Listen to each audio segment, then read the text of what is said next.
Këto shtëpia do me thonë janë të prishme për granatimeve të natës, arsyeja sepse do me thonë ka pas ushtar, numri diku do me thonë mos të dalë 500, 700 deri në 1000. Do me thonë në këtë fshat, po foli për ushtar sërb paramilitar të gjithë.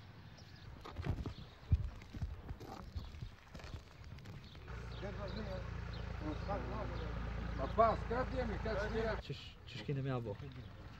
Në momentalisht ku hajt, po flamë për makina, ku shkoj? Për kjara. S'kemi ku shkoj. Me kam një kjarë pas, tash edhe ato kum jem me defekte, kum brasësoj, po ajo thotë, s'kemi ku shkoj, ma të peshe vetë. Të kishte qenë një po drumba, një sa me shtin, kokon, ajde, po s'ka asgjoj, të besh ku në alta shefis vesh. Të kishte qenë një pjesë e vogël, ajde, të qysh do të banosha që tu, po s'ka. Nëse vazhdon që shtu tjetë e disa dite, qa bëjmë në? Dimni vjen, ku do shkojmë?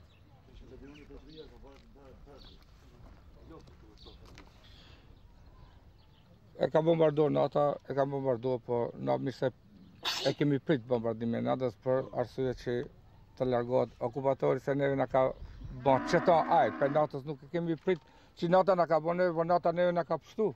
Ç'është ta? Po neve na ka pështu. Nuk jemi të anku pëse me ka bën nata, po kjo lufte ashtu që po allu i nështë që të zgjidhet një problemi jetës tonë.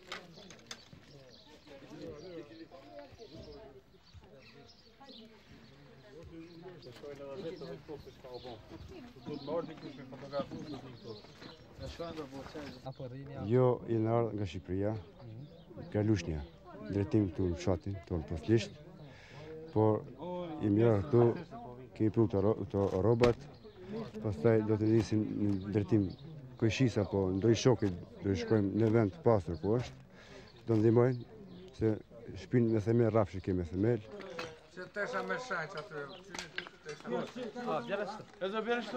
This village is the first where we've started to have returnees, clearly regretting the situation they've gone back into. It's worrying because we're seeing 100,000 refugees now have returned. A lot of them, a substantial number, have gone to rural areas just like this village. And we're afraid that many will find the same situation or maybe even worse.